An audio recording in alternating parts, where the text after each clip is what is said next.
মুক্তিযোদ্ধা যারা, তাদের মধ্যে 95% ছিল, আমি এটা প্রজন্মকে বলছি, যে 95% ছিল তৃণমূল থেকে উঠে আসা রিক্সাওয়ালা, মুচি, এই শ্রমিক, কৃষক, এরা সব মুক্তিযুদ্ধ করেছিল। তারা মনে করেছিল তারা একটা স্বাধীন দেশ পাবে, স্বাধীন দেশ পেলে তাদের সামাজিক উন্নতি হবে, একটা সাম্য আসবে দেশের মধ্যে, কিন্তু কিছুই আসেনি। আপনারা জানেন যে আওয়ামী লীগ মুক্তিযুদ্ধ না করে, আমি একজন একটা মুক্তিযোদ্ধা আপনাদের সামনে কথা বলছি, আমার 72 বছর বয়স, আমি 72 ইয়ার্স ওল্ড। আমার বড় ভাই শহীদ হয়েছে যুদ্ধে 71-এ, শহীদ আশফাকুজ্জামান বীর উত্তম। আমার বাবাকে আমার জন্য ধরে নিয়ে গিয়ে অনেক টর্চার করেছে আমার জন্য। আমি কথাগুলো বলছি কেন, যে কিছুদিন পরে আপনারা আর আমার এই যে ভাইয়েরা আছে, আমার মুক্তিযোদ্ধারা, তাদেরকে আর পাবেন না জিজ্ঞাসা করবার জন্য।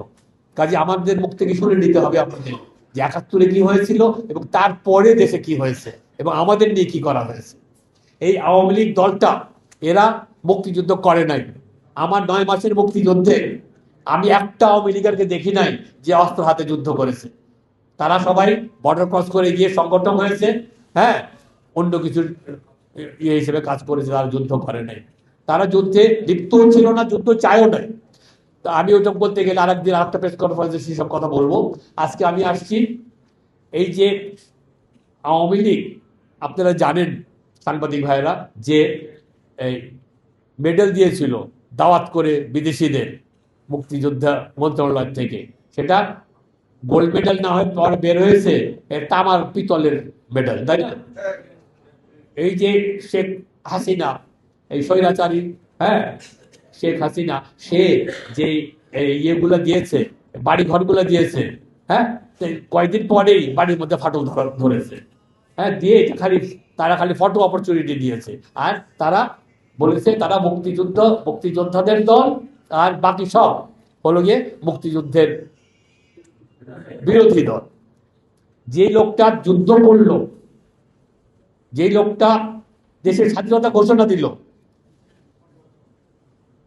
সেই তাকে বানিয়ে দিল আইএসআই এজেন্ট, পাকিস্তানের এজেন্ট, রাজাকার। আর যে নাকি প্লেনে করে পাকিস্তান গিয়ে ওখানে বহাল তবিয়তে চুরুট খেতে থাকলো 9 মাস ধরে, হ্যাঁ, সে হলো গিয়ে বিরাট মুক্তিযোদ্ধা। এই ভুল তথ্য আপনাদেরকে, এবং আপনাদের তো বড় হয়ে গেছে, যারা ছোট, যারা জন্মিয়েছে তারপর থেকে 15 বছর, তাদেরকে এইটাই শেখানো হয়েছে।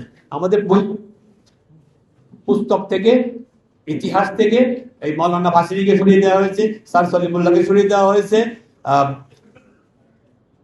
শহীদ জিয়াউর রহমান, প্রেসিডেন্ট জিয়াউর রহমানের মতো লোককে সরিয়ে দেওয়া হয়েছে। এনেছে খালি একজনকে, এই একজন। সেই একজন কি হলো, 75-এ বাকশাল করলো, তার পতন হলো, এবং এইবার তো আপনারাই সেটার অংশ, এই 24-এ যা হলো। কাজেই আমরা মুক্তিযোদ্ধারা একটা অন্তিম, একটা অবহেলিত গোষ্ঠী।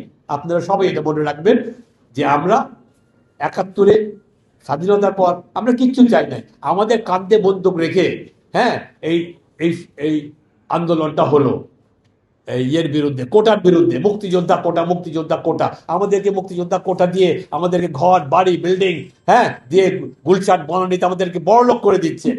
বিশ্বাস করেন, এই কোটার 5% মুক্তিযোদ্ধারা পায় নাই। এই আওয়ামী লীগাররা মুক্তিযোদ্ধা হয়ে, ভুয়া মুক্তিযোদ্ধা হয়ে, হ্যাঁ, সেই সবকিছু তারা সুবিধা দিয়েছে, আর আমরা সেই টিভিতেই রয়ে গেছি। কিন্তু মুক্তিযোদ্ধা কোটা, এটা ইয়ে করতে হবে, এটার বিরুদ্ধে ইয়ে করলো এনসিপির লোকেরা, কেউ আমাদেরকে ডাকলো না, বসলো না। ভাই, এটা কি হয়েছে? আমার এখানে এখন 50 জন 100 জন মুক্তিযোদ্ধা আছে, আপনি জিজ্ঞাসা করে দেখবেন যে তারা কেউ কোনোদিন কোনো সুবিধা, এই কোটার সুবিধা কোনোদিন পায়নি। আমরা যুদ্ধের সময় চিন্তাই করিনি কোটার কথা। যুদ্ধটাই ছিল আমাদের মূল উদ্দেশ্য, স্বাধীনতাটাই ছিল আমাদের মূল উদ্দেশ্য। কি পাবো না পাবো ওই সমস্ত নিয়ে আমরা কোনোদিন ভাবি নাই।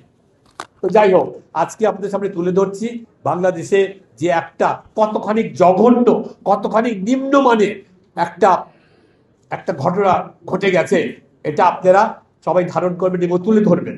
এবং এটা ছড়িয়ে দেবেন আপনাদের সবাইকে। এবং এটি যদি পরে প্রশ্ন থাকে আমাদের কাছ থেকে কার্ড নিয়ে যাবেন, আমাদের লোকজনদের কাছ থেকে আপনারা আরো বেশি জানবেন এটা নিয়ে।